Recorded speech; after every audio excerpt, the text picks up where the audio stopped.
Psychology जो होती है, जितना हमारा मेंटल पीस काम रहेगा, उतना हम अच्छा डिसीजन ले सकेंगे। आपको लगता है कि ट्रेडिंग के टाइम पे भी ये चीज़ कारगर साबित होती है कि हमें हमें ये पता रहता है कि हमें क्या करना है? मैं ना कुछ लोगों को ट्रेडिंग करते हुए देखता हूँ। हुँ, आप भी अपने अक्सर ऑफिस में देखते होंगे।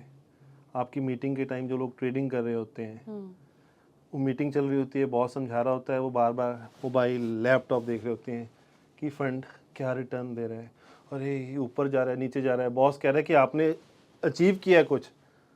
बॉस तो क्या कह रहा है, यार मेरा तो आज लाख रुपए का नुकसान हो गया। हुँ। तो अगर आप अपनी लाइफ को हमेशा चिंता में रखना चाहते हो तो trading is the best option. आप हमेशा अच्छा, टेंशन में रहना चाहते हो तो trading is the best option. Trade करो, पैसे कमाओगे ना कमाओगे वो तो बात की बात है, पर चिंता ज़रूर ले जाओगे। हुँ, बीपी के पेशेंट, शुगर के पेशेंट तो 101% बनोगे ही बनोगे अगर रेगुलर ट्रेडिंग करते रहोगे। हुँ, मैं अगेन कह रहा हूँ कि ऐसा नहीं ट्रेडिंग में लोग पैसा नहीं कमाते, पैसा कमाते हैं, पर वो स्टडी करके पैसा कमाते हैं।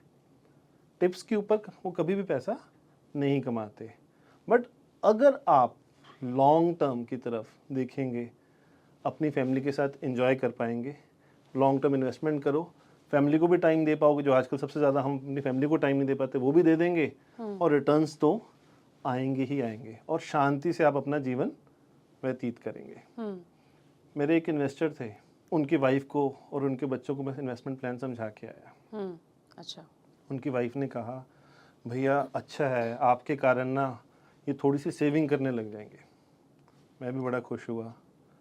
6 महीने बाद मैं गया, बच्चे मुझे उनकी आंखें दिखा रहे थे, भाभी के माथे में पसीना आया हुआ था कि कहाँ ये आ गया। मैंने पूछा, भाभी जी क्या हो गया, ऐसा क्या प्रॉब्लम आ गई जी, एकदम आप वो हो गए। वो कहते, जब से आपने इन्वेस्टमेंट की है ना, ये जितने भी बिजनेस वाले न्यूज़ चैनल्स हैं ना जी, वो सब देखते हैं सुबह अच्छा, शाम। अच्छा। मैंने कहा वो देखने की क्या ज़रूरत है, आपने सिस्टमेटिक इन्वेस्टमेंट प्लान लिया है, नहीं पता तो लगे ना कि हमारी मार्केट कहाँ जा रही है। हुँ, आप ज्ञानी ना बने, आप इन्वेस्टमेंट करके भूल जाएं, न्यूज़ को छोड़ दें, अपना लाइफ को एंजॉय करें, आपको रिजल्ट्स आपकी नीड के अकॉर्डिंग मिलेंगे ही मिलेंगे। अच्छा, जब हम मार्केट में जाते हैं ना, तो हम देखते हैं जहाँ पे सेल लगी रहती है, तो हम ज़्यादा अट्रैक्ट होते हैं वहीं पर ही। मार्केट में भी कुछ ऐसा ही नज़र आता है कि जहाँ पे हमें लगता है कि अभी तो मार्केट बहुत अच्छी चल रही है, हर जगह हरियाली है, तो वहाँ पर वही हमारी साइकोलॉजी उसी तरफ हमें खींची ले जाती है कि नहीं भाई पैसा लगा लो। फिर अक्सर क्या होता है कि आगे चल के फिर देखते हैं कि घाटा हो गया। तो ऐसे लोगों को क्या एडवाइस करना चाहेंगे आप? वॉरेन बफे ने कहा कि when others are greedy, avoid the market, when others are not investing, you should invest at that time. Hmm, so जब मार्केट की सेल आती है तब आता है, इतने करोड़ों का इन्वेस्टर्स का नुकसान हो गया, हमारी मार्केट नीचे चली गई, 5 कारण 10 कारण की मार्केट आगे क्यों नहीं बढ़ेगी। हुँ, वही मार्केट अब सेल लगा रही है, जो चीज़ आपने पहले 500 रुपये की खरीदी आज आपको 250 रुपये में मिल रही है, हुँ, 50% सीधा सेल दे रही है, और आप उस टाइम डर रहे हो। उस टाइम तो पक्का टाइम है कि पैसे लगाइए आप, हाँ, पर हम पैसे निकालते हैं, हुँ। और जब मार्केट ऊपर जा रही है वो 500 का 600 हो जाता है, 700 होता है, तब हम जगा के पैसे लगाते रहते हैं। तरुण जी, एक सवाल ये कि आखिर ये लालच कब शुरू हो जाता है? जब रिटर्न जो है 50% मिल रहा है या फिर 100% इन्वेस्टर को रिटर्न मिल रहा है? लालच पहले दिन से शुरू हो जाता है। जब किसी इंसान का थोड़ा सा पैसा भी एक दिन में बढ़ जाए ना, हुँ, तो उसको लालच आ जाता है कि बस मैं पैसे इन्वेस्ट कर दूं हुँ, और कर दूं। ठीक है, वो लालच में वो ऐसी गलतियां कर देता है कि उनको पता भी नहीं लगता कि गलती हो गई। फिर वो साल बाद 2 साल बाद पछताता है कि हाँ गलती कर दी हमने।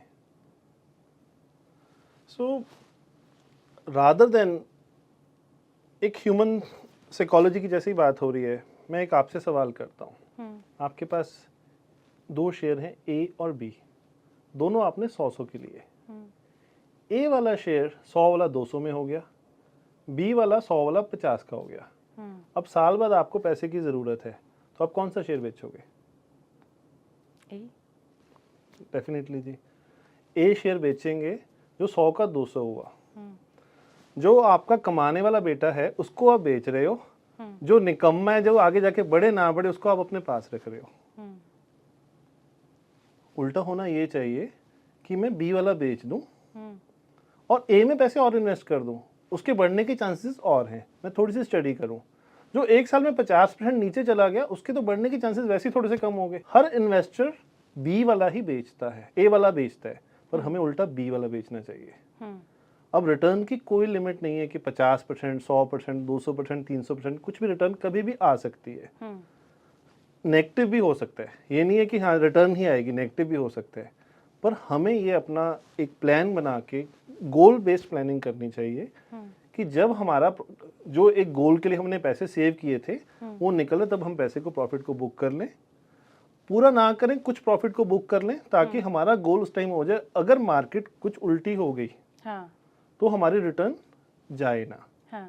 पर ये नहीं है कि अगर मुझे किसी ने 100% रिटर्न दी है तो मुझे आगे 200% देने की प्रोबेबिलिटी बढ़ सकती है उसकी।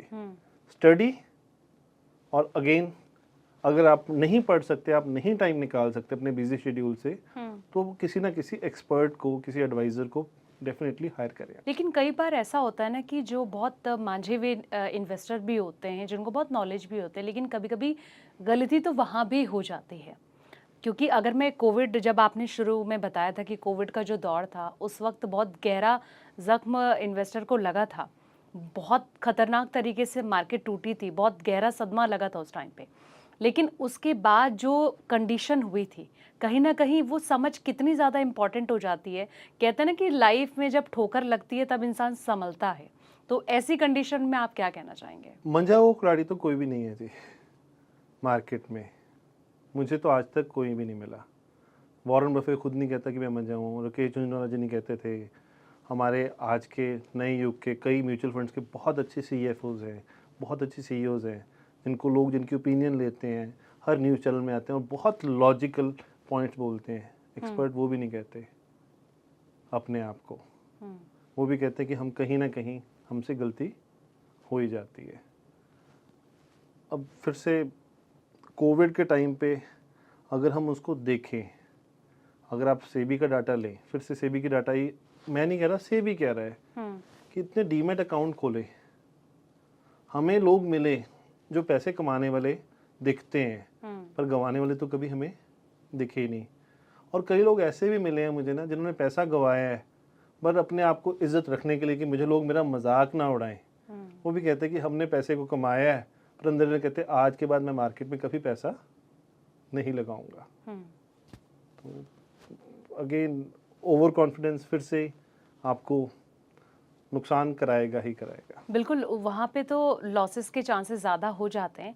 लेकिन अगर आपके जैसे, आप बिल्कुल लगातार एक चीज़ पे जोर दे रहे हैं, जैसे मैं देख रही हूँ कि कहीं ना कहीं आप कह रहे हैं कि सेफ जोन में अगर आपको जाना है तो SIP की तरफ आप जा सकते हैं, वो आपके लिए बेस्ट ऑप्शन हो सकता है।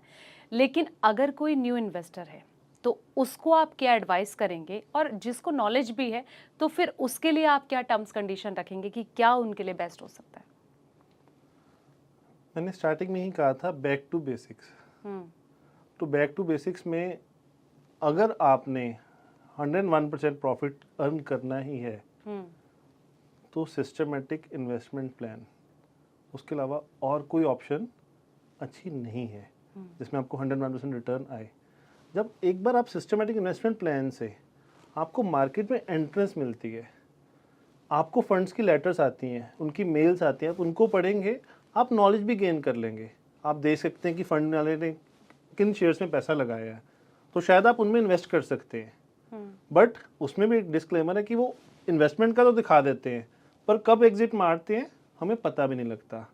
और आज की डेट में तो फंड मैनेजर्स के पास जितने शेयर्स हैं, सारे के सारे शेयर्स उनके भी प्रॉफिट में नहीं आते हैं। कोई प्रॉफिट में जाता है, कोई लॉस में जाता है। तो बेस्ट रूट तो सिस्टमेटिक इन्वेस्टमेंट प्लान ही है। अब अगर बंदे की इन्वेस्टमेंट कितनी नॉलेज है, वो कितना टाइम दे सकते हैं, क्या वो कंपनी की ऑडिटेड रिपोर्ट्स पढ़ सकते हैं, CA रिपोर्ट्स पढ़ सकते हैं, सारी बैलेंस शीट्स कंपनी की अवेलेबल है, क्या वो मैक्रो और माइक्रो फाइनेंस देख सकते हैं कि क्या ये कंपनी का सीजन क्या है, ये कंपनी की क्यों ग्रोथ होगी। एग्जाम्पल के लिए मैं, चलिए एक आपसे अभी रिसेंट एक और एग्जाम्पल बता दो। ऑपरेशन सिंदूर के टाइम पे हमारे जितने भी डिफेंस स्टॉक्स थे सारे बढ़ गए। वो लोगों ने डिफेंस स्टॉक्स में इतना पैसा लगा दिया कि वो शेयर में तो प्राइस बढ़नी है। या रिसेंटली, चलिए दिवाली से पहले एक कमोडिटी की बात करते हैं, न्यूज़ में कहीं कहीं कहीं से हवा, व्हाट्सएप में ज्ञान आया, कहाँ से आया कि चांदी आपको कुछ सालों में, कुछ एक साल में 5 लाख में दिखेगी। लोगों ने चांदी इतनी लेनी शुरू कर दी कि चांदी की इंडिया में शॉर्टेज पड़ गई। फंड हाउसेज ने चांदी लेने, सिल्वर फंड्स में पैसा इन्वेस्ट करने के लिए मना कर दिया कि हमारे पास सिल्वर लेने की जगह ही नहीं है। और चांदी की ब्लैक होगी, डिमांड सप्लाई जब ब्लैक हुई तो लोगों ने ब्लैक में भी ली।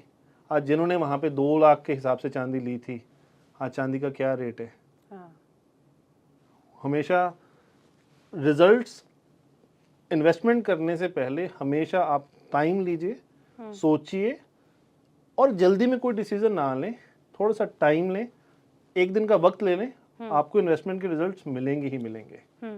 और दूसरा, फिर भी आपको लगता है कि आपने इन्वेस्टमेंट्स करनी है तो हर साल ना आप अपने सेविंग का एक पोर्शन बनाइए जिसमें कुछ कुछ हिस्सा निकालते रहिए। कितना पैसा मैंने जुए में लगाना है, उसको आप रिस्की इन्वेस्टमेंट्स में कर दो जिसकी आपको समझ नहीं है, किसी दोस्त ने बताया, किसी रिश्तेदार ने बताया, वहाँ पे इन्वेस्ट कर लो। अगर रिजल्ट आ गए तो दोस्त की तारीफ कर देना, नहीं आया तो भूल जाना, अगला दोस्त ढूंढ लेना जी। अगले साल भी तो सेविंग करेंगे ना। अच्छा, अगर किसी को करोड़पति बनना है तो उनको क्या एडवाइस करेंगे? जैसे कि आप ट्रेडिंग को लेकर तो लगातार एक ही चीज़ पर जोर दे रहे हैं कि देखिए, समझ, नॉलेज जितनी होगी, स्टडी जितनी होगी, वो ही पैसा बना सकता है ट्रेडिंग से। लेकिन अगर किसी का ये कहीं ना कहीं गोल है कि मुझे करोड़पति बनना है, आने वाले फ्यूचर में बड़ा सा कॉपर्स तैयार करना है, तो उनको आप क्या एडवाइस करेंगे कि किस और जाना चाहिए उन्हें? ट्रेडिंग की और हिदायत देंगे? मैम, आप ना मेरे जितने ट्रेडर दोस्त हैं ना, उनसे लड़ाई करवाएंगे, वो मुझे गोली मार देंगे सारे कि मैं ट्रेडिंग के बारे में इतना कुछ बोल रहा हूँ। ट्रेडिंग में के अलावा आप अगर ट्रेडिंग को देख लें, आप कोई भी सिप उठाते हैं ना जी, 5,000 रुपये महीने की सिप लगा लीजिए, 20 साल आप करोड़पति बन जाएंगे। 20 साल? हाँ जी।